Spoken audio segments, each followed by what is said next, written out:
सोमवार को मॉस्को में सीरियाई समुदाय के सदस्यों ने सीरियाई दूतावास के बाहर राष्ट्रपति बशर अल असद के पतन का जश्न मनाने के लिए इकट्ठा हुए और इमारत पर विपक्ष का झंडा फहराया।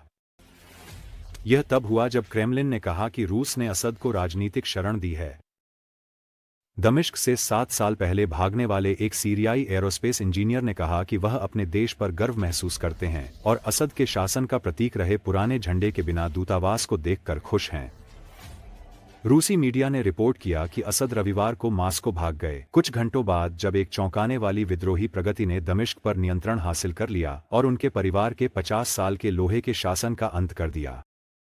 रूस ने सीरिया पर चर्चा करने के लिए यूएन सुरक्षा परिषद का आपातकालीन सत्र बुलाने की मांग की। यह जानकारी डिमित्री पोलियान्स्की, जो कि यूएन में रूस के उपराजदूत हैं, ने टेलीग्राम पर एक पोस्ट में दी।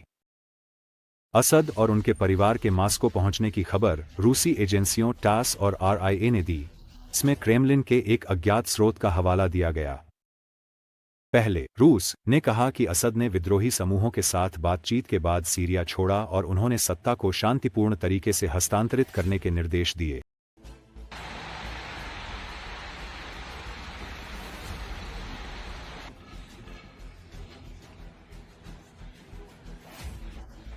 मैं अपने देश पर वास्तव में गर्व महसूस करता हूं और गर्व है कि आखिरकार इतने सालों बाद 14 साल और इतने सारे के बाद हम जीत गए।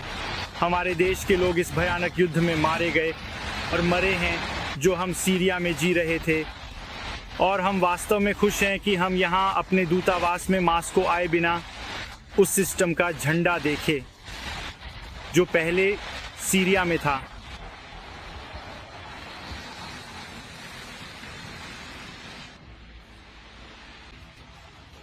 हम मॉस्को में रूसी संघ के सीरियाई अरब गणराज्य के दूतावास पर सीरिया का नया झंडा फहराते हैं।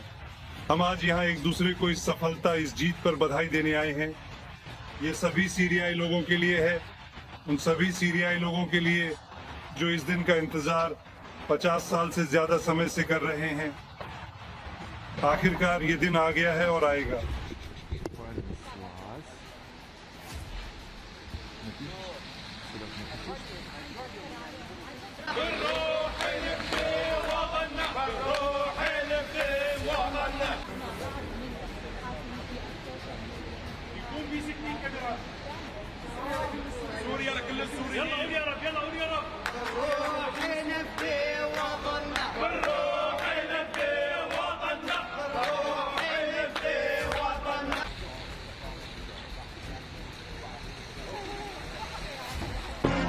यूक्रेनी राजनीतिक वैज्ञानिक वोलोडिमिर त्सिबुल्को ने समझाया कि अगर बेलारूस में परमाणु हथियार तैनात किए जाते हैं तो बुडापेस्ट मेमोरेंडम को निष्क्रिय माना जा सकता है और यूक्रेन को अपनी परमाणु स्थिति को बहाल करने का अधिकार होगा।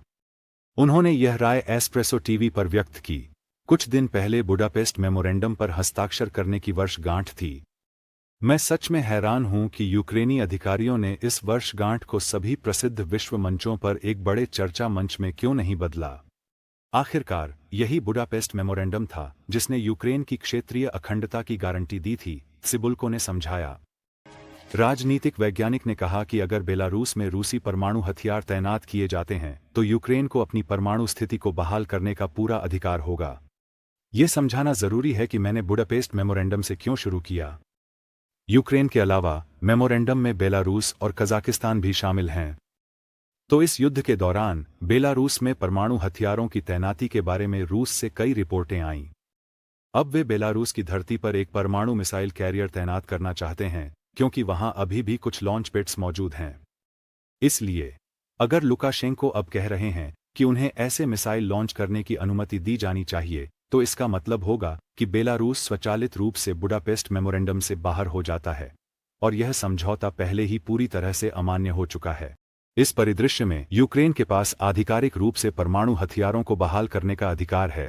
हालांकि हमने कभी यह नहीं घोषित किया और परमाणु हथियारों को बहाल करने का अधिकार, उन्होंने जोड़ा। रूसी नेता व्लादिमीर पुतिन ने कहा कि बेलारूस में औष्णिक प्रणाली तैनात करना संभव है। रूस और बेलारूस ने सभी उपलब्ध बलों और साधनों, जिसमें सामरिक परमाणु हथियार भी शामिल हैं, के उपयोग के साथ सुरक्षा गारंटी पर एक समझौता किया। जहां तक बेलारूस की धरती पर औष्णिक जैसे शक्तिशाली हथियार की तैनाती की संभावना का सवाल है, क्योंकि हमने सभी उपलब्ध बलों और साधनों के उपयोग के साथ सुरक्षा गारंटी पर एक समझौता किया है।